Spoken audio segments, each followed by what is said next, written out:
बिस्मिल्लाहिर्रहमानिर्रहीम। अस्सलाम वालेकुम स्टूडेंट। यहाँ पर हम करेंगे 28 question of exercise 9 hyper geometric and binomial distribution का हमारे पास चैप्टर चल रहा है। स्टूडेंट ये मैंने पहले भी करवाने की कोशिश की, लेकिन जैसे ही मैं करवा रहा था तो लाइट बंद हो गई, जिसकी वजह से मैं इसे नेक्स्ट नहीं सोल्व कर सका। तो मैंने दोबारा से ये सोल्व किया है, सोल्व करने की कोशिश की है ताकि आपको अच्छी तरह से पता चल जाए। अब यहाँ पर देखें, हमारे पास वो कहते हैं मैन है हमारे पास, सॉरी ये वी मैन है 3 एंड मैन है 5। ठीक है, मैन को मैंने रिप्रेजेंट कर दिया एम से, वी मैन को कर दिया डब्ल्यू से, और एन लिख दिया कैपिटल एन टोटल का। ठीक है, सैंपल साइज कहते हैं 5 लेना है। वो इंटरेस्टेड है किस में है?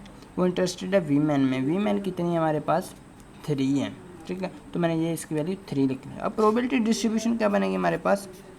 आपको ऑलरेडी पता होगा, के C x into n minus k divide sorry C n minus x divide by capital N C small N.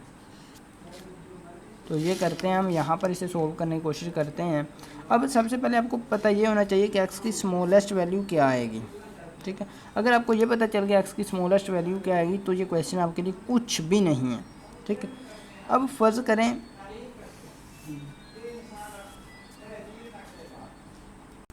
आपने जब भी हाइपर ज्योमेट्रिक डिस्ट्रीब्यूशन का क्वेश्चन करना है तो इसमें कई सारे टिप्स एंड ट्रिक्स मैं आपको एक अलग से वीडियो में भी दे दूंगा, जिस तरह मैंने आपको ऑलरेडी बताया हुआ है। और जो सम टिप्स हैं वो मैं यहाँ पर ही शेयर करूँगा। तो आपके पास देखें ना, एक बैग है, फ़र्ज़ करें उसमें 8 बॉल्स हैं। ठीक है, 1 2 3 4 1 2 3 ओके। अब ये आपके पास फ़र्ज़ करें एक बैग है। ठीक है, उसमें ये वाली बॉल्स हैं, 3 हैं ब्लैक। ठीक है, और 4 हैं, 4 5 कर लेता हूँ मैं यहाँ पर। ठीक है, 5 है आपके पास वाइट। अब आपने इस बैग में से निकालनी है, कौन सी बॉल्स निकालनी है? वी मैन वाली, यानी कि ब्लैक बॉल्स निकालनी है, यानी कि जो 3 हैं। ठीक है, आपने साइज़ कितना रखना है? 5 का। ठीक है, 5 जब हम इसमें से निकालेंगे, ठीक है, हमें टोटल में से 5 निकालनी है, तो हमने क्या करना है? वी मैन की फाइंड करनी है। वी मैन कम से कम कितनी आएंगी? कम से कम वी मैन कितनी आएंगी? देखें ना, जब हमने एक बैग में हाथ डाला उसमें से 5 निकालने ही निकालने हैं। आप दूसरी वाली सारी सिलेक्ट कर लें, जो बाकी बचेंगी वही वी मैन की आएंगी। ठीक है, देखें तो ये कितनी आएंगी? 5 की 5 फर्स्ट टाइम आ जाएंगी, ये वाइट वाली। जब ये वाइट वाली आ जाएंगी तो बाकी कितनी बचेंगी? वी मैन वाली कोई भी नहीं बचेगी, क्योंकि 5 का 5 सैंपल साइज कंप्लीट हुआ। तो इसका मतलब ये कहाँ से स्टार्ट होगा? 0 से स्टार्ट होगा। दूसरी एक और रीज़न है, वो भी मैं आपको बता देता हूँ। लेकिन ना, आपने इसमें से सिलेक्ट करनी है, आपने अगेंस्ट वाली प्रोबेबिलिटी देखनी है। अगेंस्ट किसके है? मैन के अगेंस्ट है ना। तो आपने क्या करना है, आपको यहाँ पर बता देता हूँ। तकरीबन मैंने हर क्वेश्चन में ये फार्मूला बताया आपको। आपने एन माइनस अगेंस्ट कर देना है। अगेंस्ट प्रोबेबिलिटी क्या है हमारे पास? Small n minus against, small n है हमारा 5। ठीक है, माइनस अगेंस्ट, अगेंस्ट प्रोबेबिलिटी कौन सी है? 5 की। जो हमने फाइंड आउट करनी है वो वी मैन की, जो अगेंस्ट है वो मैन की है। मैन है हमारे पास 5। ठीक है, अब इसे सोल्व करते हैं तो ये आपके पास आएगा 0, तो इसका मतलब है 0 स्टार्ट होगी। अगर आपका आ जाए 2, ठीक है, फर्ज करें 7 में से 5 माइनस हो रहे हैं तो आपके पास आ जाएगा 2, तो 2 से स्टार्ट होगी। अगर आपका आ जाए माइनस में 5 माइनस 7 आ जाए, फ़र्ज़ करें, ठीक है, तो आ जाएगा -2। तो भी आपने तो आपने किससे स्टार्ट करनी है? जब -2 आ जाए तो आपने 0 स्टार्ट करनी है। ठीक है, ये मैंने हर वीडियो में आपको ट्रिक बताया है। जितने भी हाइपर ज्योमेट्रिक डिस्ट्रीब्यूशन, सिर्फ 5 क्वेश्चन है मेरा ख्याल है आपके पूरे चैप्टर में, यही इंपॉर्टेंट है। ठीक है, तो उसमें मैंने हर क्वेश्चन में तकरीबन आपको बताया ये फार्मूला यूज़ कर लें, ये भी बेटर रहेगा आपके लिए अगर आपको इस फार्मूला की समझ नहीं आती। 5 तो सेलेक्ट करनी है, इसमें बहुत ही ईजी फार्मूला है ये। अब इस फार्मूला में वैल्यू ये पुट करूँगा, के सी एक्स, के है हमारा 3, ठीक है, एक्स है हमारा 0, के सी 0, कैपिटल एन है 8 माइनस के डिवाइड सी करेंगे, सी डाल के हम करेंगे एन माइनस एक्स, यानी कि 3 माइनस 0 डिवाइड बाय यह आ जाएगा 8 सी 5। ठीक है, और ये देखिए ये हमने n माइनस एक्स डालना था, 5 माइनस 0। ठीक है, अब इसे बाद में सोल्व करते हैं इकट्ठा ही। हम पहले इन्हें लिख लेते हैं, कितने बन रहे हैं हमारे पास? 3C1 आ जाएगा ये, नेक्स्ट आ जाएगा हमारे पास 8 में से 3 माइनस होंगे तो आपको पता है, यानी कि n में से k माइनस करना है। कैपिटल N 8 है, 8 में से k माइनस करेंगे तो आपके पास आ जाएंगे 5। ठीक है, मैं डायरेक्ट लिख लेता हूँ। तो 5 में से स्मॉल n में से x माइनस होना चाहिए, x अब हमारा 1 है ये वाला। ठीक है, ये हमारे पास n में से ये x माइनस होगा तो आपके पास बचेंगे बाकी 4।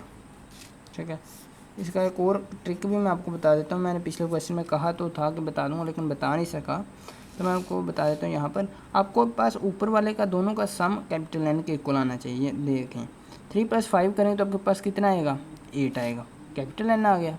ठीक है, कैपिटल N कितना है 8। नीचे वाले दोनों का सम 1 + 4 करें तो आपके पास कितना आना चाहिए, स्मॉल n के इक्वल, ये आ रहा है 5। ठीक है, तो इसका मतलब आपका क्वेश्चन बिल्कुल ठीक जा रहा है। आप चेक करते रहें लम्हा ब लम्हा। 3C2 आ जाएगा आपके पास। ठीक है, अब अगर मैं सिंपली इसे ज़ुबानी लिखना चाहूँ, नेक्स्ट में इसे सोल्व नहीं करना चाहता, मैं ज़ुबानी लिखना चाहता हूँ, तो किस तरह से लिखूँगा। देखें ये 3 है, ऊपर वाला मैंने कितने करने टोटल 8, 3 ये हैं तो 5 और डालूंगा तो 8 हो जाएंगे। ठीक है, C नीचे कितना आएगा, ये 2 है, नीचे मैंने कंप्लीट करना है 5 कंप्लीट करूँगा तो कितने आएंगे 3। अगर आप मैनुअली सॉल्व करेंगे तो वो भी मैं आपको बता देता हूँ। ये KCX आ गया हमारा 3C2। ठीक है, x इस बार 2 है हमारा। अब नेक्स्ट करना capital N minus x, capital N minus के। 8 में से 5 माइनस 8 में से 3 ये वाले माइनस करेंगे तो आपके पास बच जाएगा 5। ठीक है, 5 लिख दें। नीचे लिखना हमने N minus x, small n है हमारा 5 में से x माइनस करेंगे, x हमारा 2 है, 5 में से 2 माइनस करेंगे तो आपके पास आ जाएगा 3। ठीक है, उम्मीद है आपको इस बात की भी अच्छी तरह समझ आ चुकी होगी। अब कर लेते हैं नेक्स्ट हमारा 3C3। ठीक है, क्या ये देखें, ये आ रही है आपके पास 3C3 और ये आ जाएगी आपके पास 5C, ये आ जाएगा आपके पास 2। स्मॉल n में से x माइनस कर दें, स्मॉल n है 5 में से 3 माइनस करेंगे तो आपके पास बच जाएंगे 2, डिवाइड बाई 8C5 करते हैं तो ये देखिए कितना आता है हमारे पास। अब हम कैलकुलेटर से डायरेक्ट इसे सोल्व कर लेंगे। ये देखिए करता हूँ मैं इसे डायरेक्ट सोल्व करता हूँ। 3C0 मल्टीप्लाई बाय 8 में से 3 माइनस करें आपके पास आएंगे 5C5। ठीक है, ये इस तरह से आएगा। मैं आपको एक मैनुअली सोल्व करके बता देता हूँ। 3C0 और ये 8 में से 3 माइनस होंगे तो 5 आ जाएगा, 5 में से 0 माइनस होगा तो 5 ही रहेगा, ये 8C5 आ जाएगा। ठीक है, तो ये देखते हैं हमारे पास कितना आ रहा है। ठीक है, 3C0 मल्टीप्लाई बाई 5C5 तो ये आपके पास आ रहा है 1। ठीक है, तो लिखेंगे इज इक्वल टू 1। मैं यहाँ पर ही लिख रहा हूँ, आप सामने लिख लीजिएगा। 8C5 करता हूँ तो ये आ रहा है 56। ठीक है, अब इसी तरह नेक्स्ट करता हूँ 3C1 मल्टीप्लाई बाई 5C4 तो ये आपके पास आएगा 15। ठीक है, डिवाइड बाई 56, ये हम करते हैं 3C2 मल्टीप्लाई बाई 5C3 तो ये आएगा आपके पास 30। ठीक है, नेक्स्ट करते हैं इसका लास्ट वाला 3C3 मल्टीप्लाई बाई 5C2 तो ये आपके पास आएगा 10। ओके, अब ये सैम्पल कहाँ तक जाएगा आपको कैसे पता चलेगा। मैंने ऑलरेडी क्वेश्चन में बताया हुआ, मैंने 3 तक ही क्यों किया, क्योंकि नीचे वाला कभी भी इससे बड़ा नहीं होगा। ये देखिए मैं आपको करके एक बता देता हूँ। अब अगर मैं नेक्स्ट डालता हूँ 4 तक ले जाता हूँ, फ़र्ज़ करें। ठीक है, तो मुझे क्या डालना पड़ेगा, KCX, K है हमारा 3, CX, X 4 करेंगे। ठीक है, बाकी को छोड़ दें आप, फ़र्ज़ करें बाकी को छोड़ दें। अगर आप इसे सोल्व करने की कोशिश करेंगे आपकी कैलकुलेटर मैथ एरर दे देगा, क्योंकि ऊपर वाला हमेशा बड़ा होता है। जब भी कम्बिनेशन में लेना होता है ना, तो ये मैथमेटिक्स का रूल है, ऊपर वाला हमेशा बड़ा होगा या नीचे वाले के इक्वल होगा। ऊपर वाला कभी भी नीचे वाले से छोटा नहीं होगा। अगर आप करेंगे तो आपके पास मैथ एरर आ जाएगा, आपको इससे भी पता चल जाएगा। ठीक है, तो इसे हम सोल्व करते हैं। अब LCM लेता हूँ मैं, नीचे आएगा आपको पता 56, ऊपर वाले का LCM ये ऐड कर लेता हूँ उन्हें, 1 + 15 + 30 + 10 तो ये आ रहा है हमारे पास 56। इसका मतलब बिल्कुल राइट आंसर आया हमारा, 56/56 1 के इक्वल हो गए। ठीक है, यही हमें रिक्वायर्ड था। डिस्ट्रीब्यूशन हमारी बन गई। फिर नेक्स्ट फाइंड आउट करने को कह रहा है कि अपने एक्सपेक्टेड नंबर फाइंड आउट करने हैं, एक्सपेक्टेशन फाइंड आउट करने हैं। एक्सपेक्टेशन किसके इक्वल होती है ये भी आपको पता होना चाहिए। मैं यहाँ पर आपको एक फार्मूला लिख देता हूँ, एक्सपेक्टेशन किसके इक्वल होती है, ठीक है। ये होती है हमारे पास E of x is equal to summation of x into probability of x. अब मैंने तकरीबन तीसरे चैप्टर से जब मैंने स्टार्ट करवाया था तो उसमें ही बता दिया था कि जब भी जिस चीज़ के साथ सिग्मा लगा हो, समीशन लगा हो, वो हमें कॉलम टेबल में चाहिए होता है। तो कॉलम हमें चाहिए x into probability of x. मैं यहाँ पर ये बना लेता हूँ, मेरे पास जगह तो नहीं है लेकिन मैं लिख देता हूँ x into probability of x. ये देखिए ये मैं बना रहा हूँ, ओके। ये वाला कॉलम यहाँ पर बना रहा हूँ। अब एक्स वाले कॉलम को प्रोबेबिलिटी ऑफ एक्स से मल्टीप्लाई करते जाना है मैंने,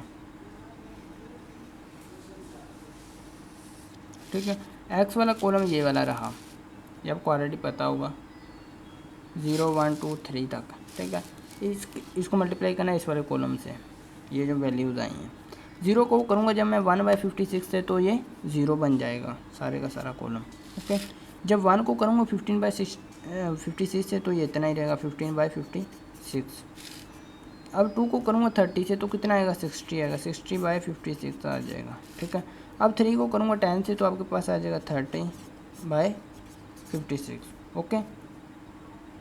अब इसे मैं सोल्व कर लेता हूँ, इस सारे को ऐड करके, ठीक है। नीचे तो आपको पता है 56 ही आएगा, ऊपर वाले का देखते हैं हमें क्या आता है। 15 में ऐड करता हूँ, 15 + 60 + 30, तो ये देखते कितना आ रहा है, ये आ रहा है 105। उम्मीद है आप लोगों के पास भी यही आ रहा होगा 105, ठीक है। 105/56। अब यही हमारी एक्सपेक्टेशन है 105/56। आप इसे डिवाइड करके लिखना चाहें तो डिवाइड करके भी लिख सकते हैं, /56 मैं कर भी देता हूँ। ये आ रहा है 1.875, ठीक है, 1.875। आप इस तरह से भी ले सकते हैं, ठीक है। वीडियो कैसे लगे कमेंट सेक्शन में बताइएगा। अगर वीडियो अच्छी लगे तो लाइक कर दीजिएगा। मिलेंगे इंशाल्लाह नेक्स्ट वीडियो में एक नए लेक्चर के साथ। तब तक के लिए अल्लाह निगहबान।